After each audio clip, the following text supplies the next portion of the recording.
La capilla entrada que conduce a la segunda pirámide, casi enterrada en la arena arrastrada por el viento, se abre subterráneamente al sudeste de la Esfinge. Una firme tradición la considera el templo de la Esfinge, tal vez con razón, si la Esfinge representa efectivamente el constructo de la segunda pirámide. Kefren existe en torno a la Esfinge, turbadas historias anteriores a Keftren, pero fuera cual fuese su rostro anterior, el monarca le dio el suyo para que los hombres pudiesen contemplar el coloso sin temor. Fue en el gran templo, entrada donde se encontró la estatua de Keften esculpida en diorita del tamaño natural, actualmente en el Museo del Cairo. Una estatua que me dejó pasmado cuando la contemplé. No sé si ha excavado ya todo el edificio, pero en 1910 estaba enterrado en su mayor parte y la entrada permanecía sólidamente cerrada durante la noche.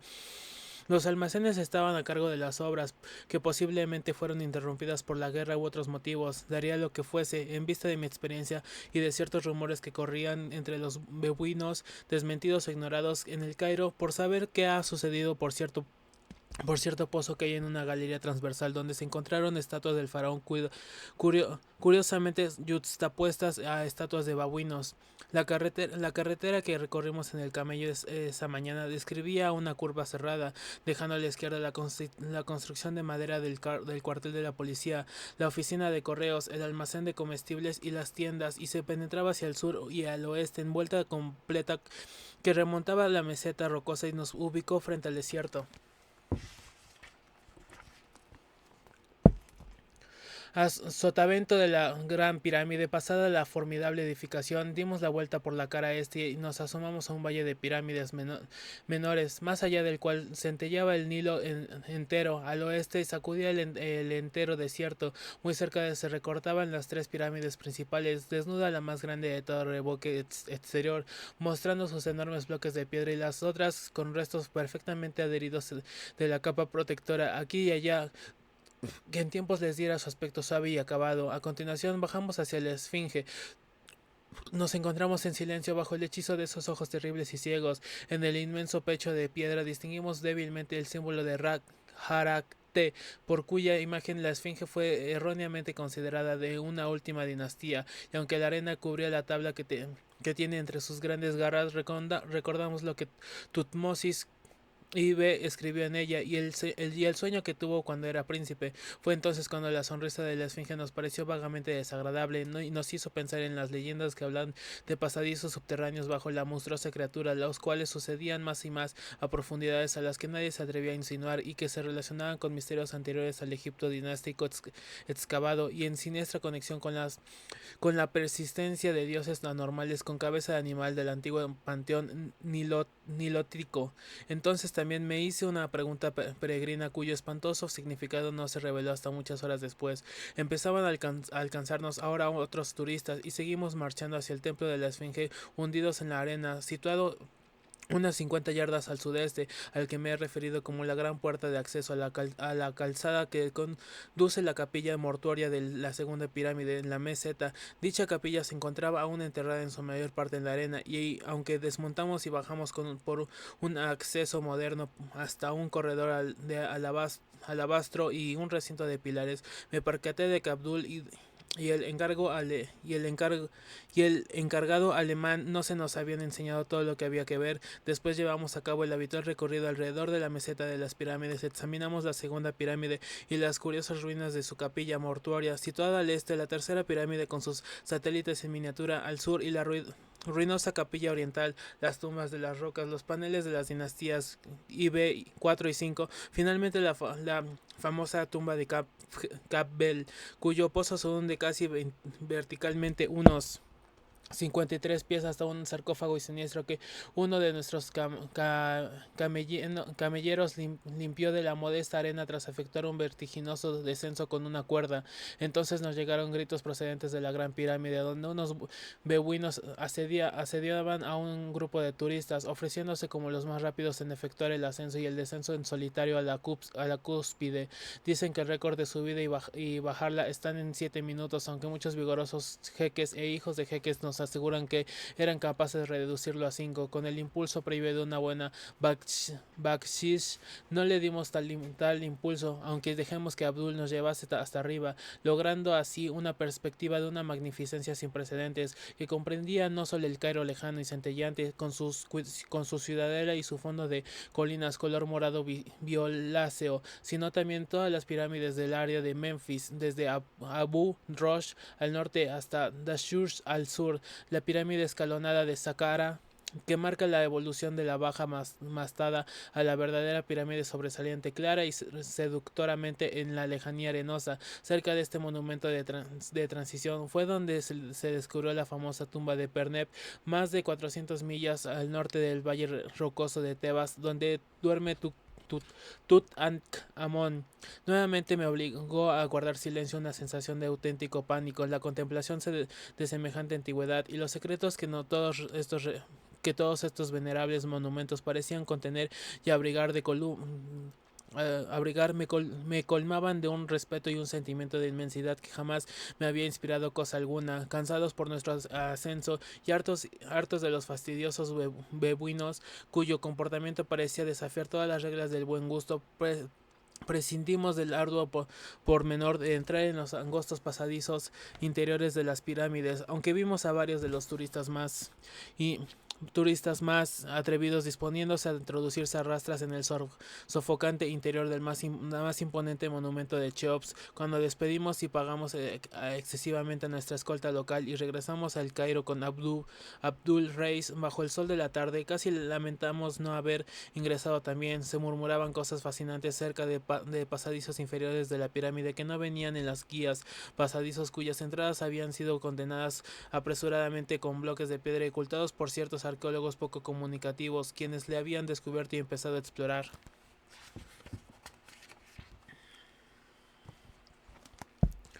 Naturalmente, tales rumores carecían de fundamento en su mayor parte, pero era curioso observar cuán innecesariamente se prohibía a los visitantes entrar a las pirámides por la noche, así como visitar las madrigueras más bajas y la cripta de la Gran Pirámide. Tal vez en este último caso era el efecto psicológico lo que se temía, el efecto que puede producir el visitante sentirse comprimido bajo un mundo gigantesco de sólida albañilería, comunicado con la vida conocida a través de ese único pasadizo que solo le es posible recorrer a rastras y que cualquier accidente o contratiempo podría obstruir. Todo ello nos parecía tan misterioso y seductor que resolvimos hacer otra visita a la meseta de las pirámides en la primera ocasión que tuviéramos, por lo que a mi respecta a dicha ocasión no se presentó mucho antes de lo que esperaba. Aquella noche los miembros de nuestros grupos se encontraban algo cansados después del exhausto programa del día, así que fui solo con Abdul Reis a dar una vuelta por la pintoresca parte árabe. Aunque ya la había visitado el de día, quería conocer los callejones y los bazares en el crepúsculo, cuando las ricas sombras y los detalles de destellos dorados aumentarían su encanto y una fanática ilusión. Las multitudes de nativos se iban dispersando, aunque seguían siendo muy bulliciosas y numerosas, cuando nos tropezamos con un grupo de babuinos juerguistas en el Suken Nashin, o mercado de los caldereros. El que parecía ser el jefe, un joven insolente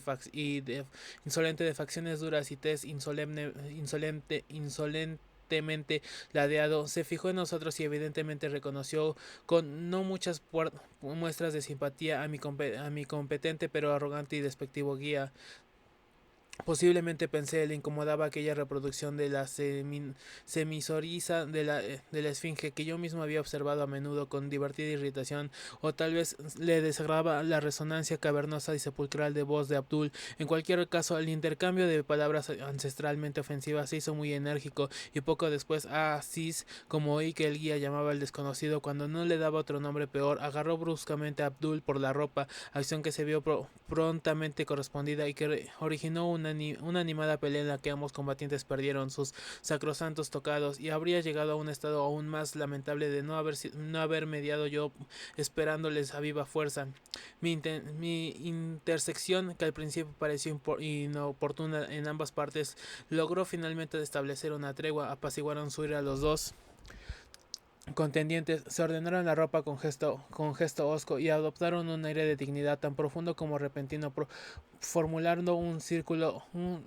curioso pacto de honor que no tardé en enterarme de que era costumbre muy antigua en el Cairo, en acuerdo con zanjar sus diferencias mediante una pelea a puñetazos en lo alto de la Gran Pirámide a la luz de la luna. Cuando se hubiera marchado el último turista, cada uno de los duelistas debía reunir un grupo de padrinos y el lance debía empezar a las 12 de la noche, prosiguiendo en saltos de la manera más civilizada posible. Había en todo este plan muchas cosas que excitaron mi interés. La misma lucha prometía ser única y espectacular, en tanto que la idea del escenario lo más alto de aquel venerable molde de dominado la meseta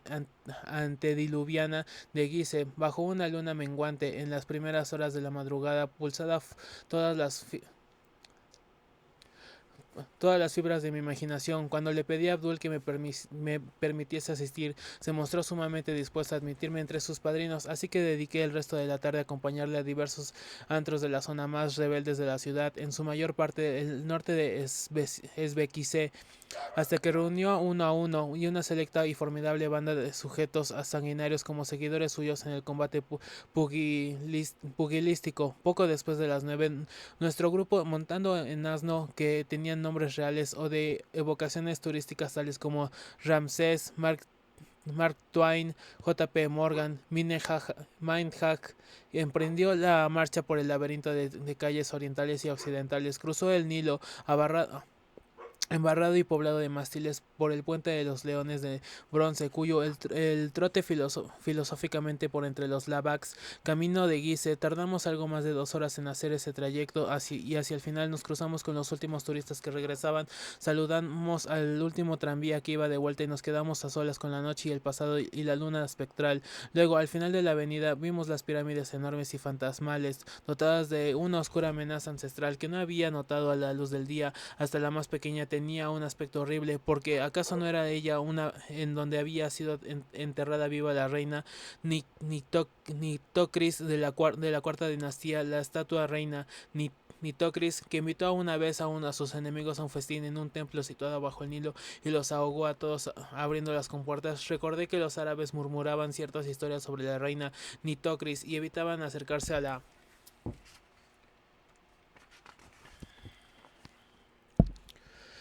tercera pirámide en determinadas fases de la luna. Sin duda pensaba en ella Thomas More cuando escribió algo sobre lo que rumoreaban los barqueros de Memphis, ninfa subterránea que habita entre las gemas sin sol y las glorias ocultas, señora de la pirámide. Aunque aún era pronto, Ali Sis y su grupo se nos había adelantado, ya que vimos sus asnos recostados contra la meseta del desierto en Kafr el Haram,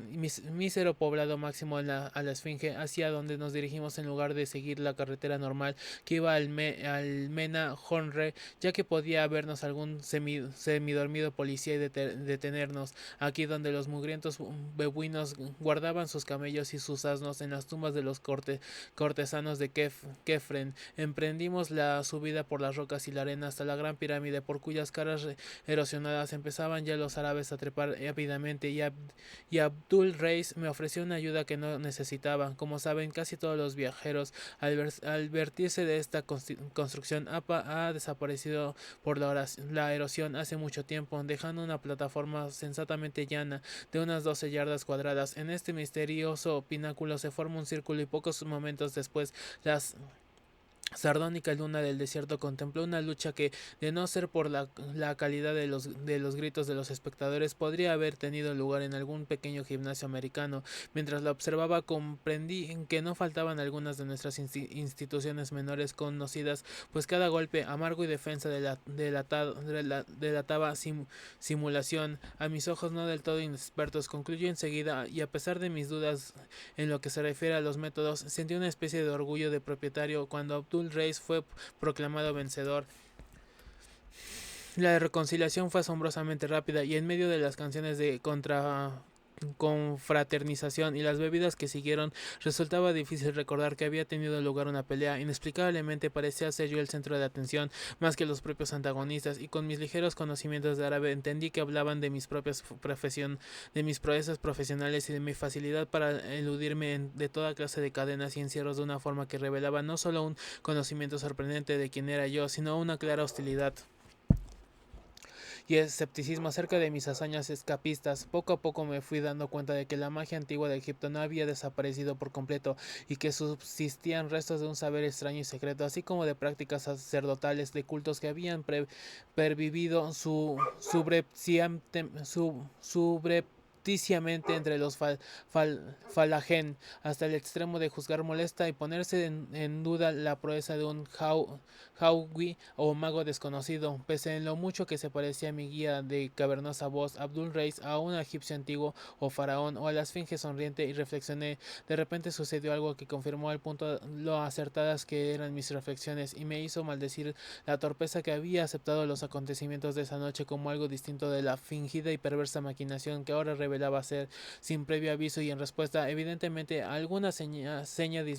disimulada de Abdul. La banda entera de beduinos se precipitó sobre mí y sacando una gruesa cuerda me ataron fuertemente como jamás a nadie me había atado en toda mi vida, tanto en el escenario como fuera de él. Al principio me resistí, pero rápido me percaté de que un hombre no puede hacer nada contra un jato de más de 20 curtidos bárbaros. Tenía las manos atadas a la espalda, las rodillas dobladas al máximo y las muñecas y los tobillos fuertemente unidos mediante cuerdas irrompibles. Me embutieron en la boca una mordaza sofocante y me vendaron apretadamente los ojos. Luego, cuando los árabes me cargaron a hombros e iniciaron el zarandeante descenso de la pirámide, oí las risas de mi antiguo guía Abdul, que se burlaba y se mofaba con regocijo con su voz cavernosa y me aseguraba que no tardaría en someter mis poderes mágicos a una suprema prueba que borraría en un momento toda la vanidad que me había infundido mis triunfos en América y Europa. Egipto, me recordó, es muy viejo y está lleno de misterios recónditos y poderes antiguos, inimaginables, incluso para los expertos de hoy día, cuyo ingenio había fracasado invariablemente en retener apresado. No sé durante cuánto tiempo ni en qué dirección me trasladaron, ya que mi situación me imposibilitaba formarme una idea siquiera aproximada. Sin embargo, sé que no pudimos recorrer una gran distancia, dado que lo que me llevaban no apresuraron el paso en ningún momento y no demoraron mucho. En esta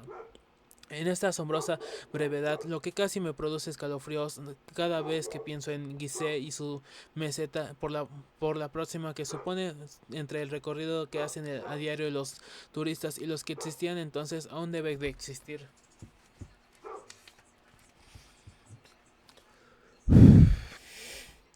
La maligna anormalidad de que hablo no se puso de manifiesto al principio, depositándome sobre una superficie que me pareció más de arena que de roca. Mis secuestradores me pasaron una cuerda alrededor del pecho y me arrastraron unos cuantos pies hasta una abertura dentada que había en el suelo, por lo que me descolgaron a continuación sin muchos miramientos. Durante un tiempo que me pareció una eternidad, descendí chocando contra las rocosas paredes irregulares de un estrecho pozo que, según presumí, sería uno de los numerosos fosos funerarios de la meseta, hasta unas profundidades prodigiosas y casi increíbles que hacía imposible todo cálculo. El horror de la experiencia era más intenso a cada segundo que transcurría. La idea de que un descenso a través de la sólida roca pudiera ser tan formidable sin alcanzar el centro mismo del planeta, o de que una cuerda confeccionada por el hombre fuese tan larga como para descolgarme a esa profundidad incalculable de la tierra, era tan espantosa que me resultaba más fácil dudar de mis sentidos trastornados que admitirla como un hecho.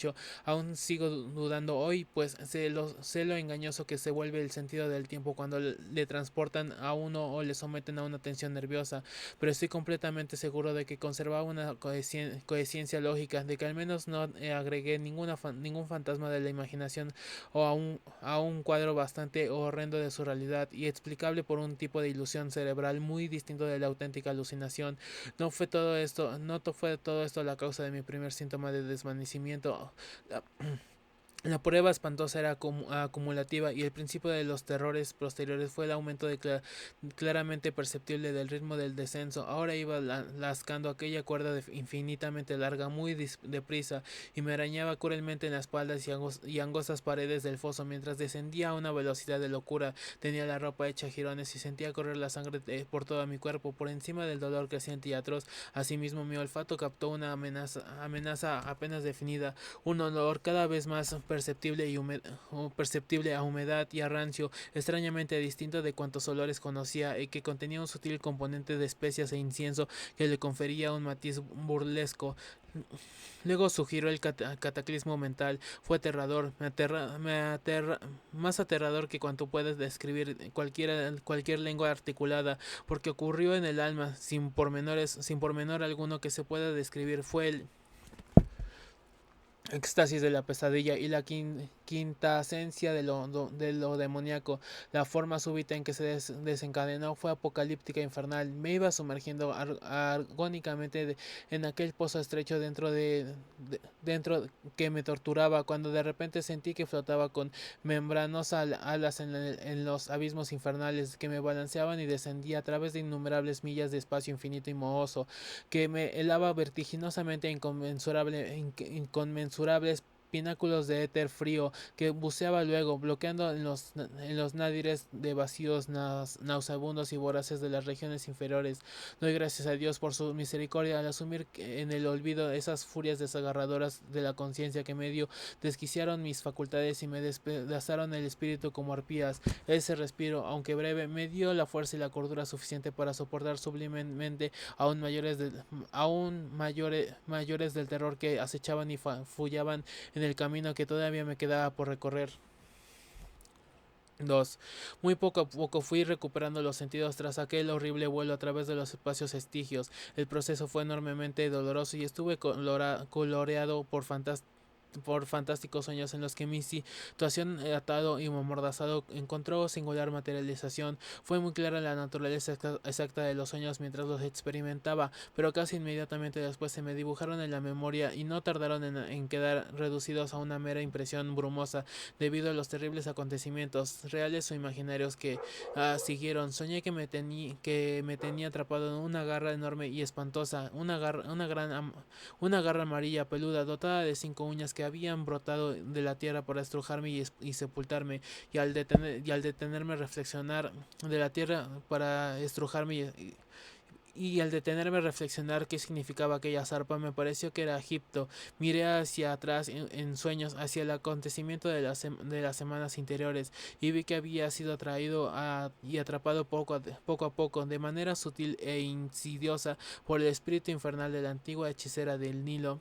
Espíritu que ya existe en Egipto para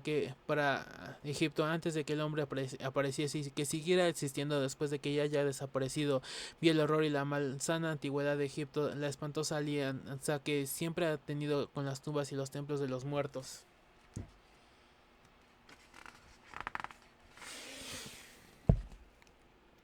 Vi procesiones fantasmales de sacerdotes con cabeza de toro, de halcón, de gato y de ibis, procesiones de fantasmas que marcaban interminablemente por laberintos subterráneos y avenidas de titánicos propíleos, junto a los cuales el hombre es una mosca, y ofrecían indignos sacrificios a dioses indescriptibles. Unos colores de piedra marchaban en la noche interminable, conduciendo manadas de sonrientes esfinges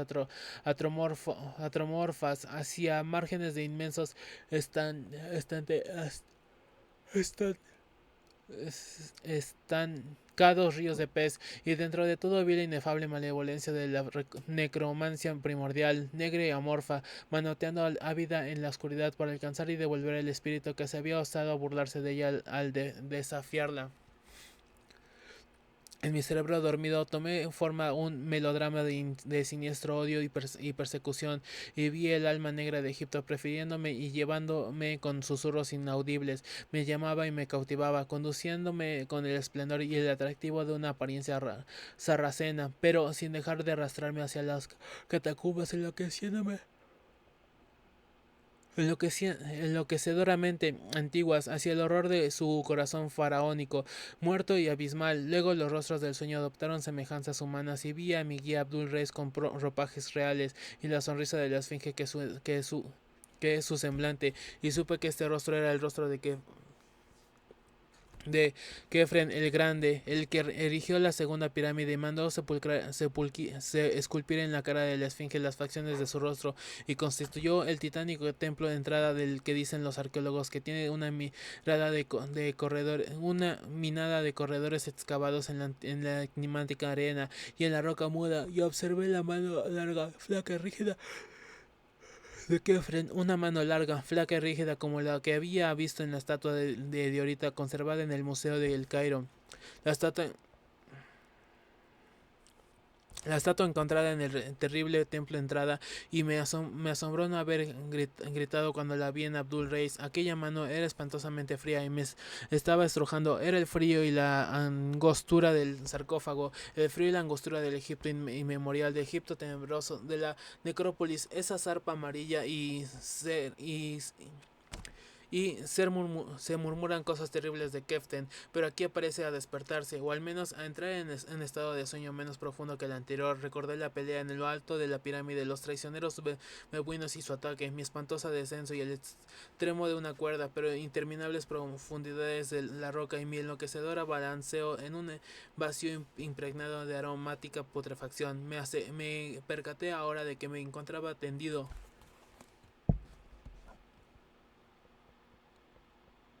en un suelo de roca y que las ligaduras aún mordían en mí con fuerza inflexible. Hacía mucho frío y me pareció notar un débil corriente de aire fétido. Me dolían profundamente las heridas y contusiones que me habrían producido las melladas paredes del pozo y el dolor aumenta el dolor aumentaba hasta unos extremos punzantes a causa de alguna calidad pungente del aire débil que notaba y el simple acto de darme la vuelta alcanzado para que todo el cuerpo me latiera con inexpresable agonía. Ahí al volverme sentí un tirón desde arriba y supuse que la cuerda con la que me habían bajado llegaba aún a la superficie. No sabía si la sujetaban los árabes o no, tampoco sabía qué profundidad me encontraba. Lo que sí apreciaba era que la oscuridad a mi alrededor era total o casi total, ya que no penetraba a través del vendaje de mis ojos la más nítida claridad de la luna, pero no me fiaba de mis sentidos lo suficiente como para aceptar que como prueba la extrema profundidad, la sensación de inmensa duración que había caracterizado mi descenso, dado que estaba en un espacio considerablemente amplio al que había llegado desde la superficie a través de una abertura de la roca. Supuse confusamente que mi prisión debía ser la capilla de entrada del viejo Kefren, el templo de la Esfinge, pero quizás algún corredor interior, pero que los guías no me habían enseñado durante la visita matinal, del que podría escapar fácilmente si lograba descubrir la dirección de la puerta enrejada. Presumiría un vagabundo laberíntico, pero no resultaría peor que otros de los que había logrado evadirme. La primera medida sería librarme de las ataduras, la mordaza y la venda de los ojos, cosa nada difícil para mí, ya que expertos más ingeniosos que los árabes habían tratado de inmovilizarme con toda clase de grillos durante mi larga y variada carrera de escapista, sin haber logrado jamás hacer fracasar mis métodos. Luego se me ocurrió que tal vez los árabes acudirían a esperarme en la entrada para arremeterme contra mí tan pronto como advirtiesen la menor señal de que me había desatado, como sin duda ocurriría en cuanto se desprodujese cualquier agitación de la cuerda, que probablemente sostenían aún. Esto suponía, como es natural, que al lugar donde me encontraba encerrado fuese efectivamente el templo de la esfinge construida por Kefren. La abertura de arriba, estuviera donde estuviese, no podía encontrarse muy lejos de alguna entrada ordinaria y de acceso fácil próximo a la esfinge, aun cuando se encontrara a una profundidad verdaderamente considerable respecto de la superficie. Ya que la zona total conocida por los visitantes no era enorme, ni mucho menos. Ya no había notado tal abertura en mi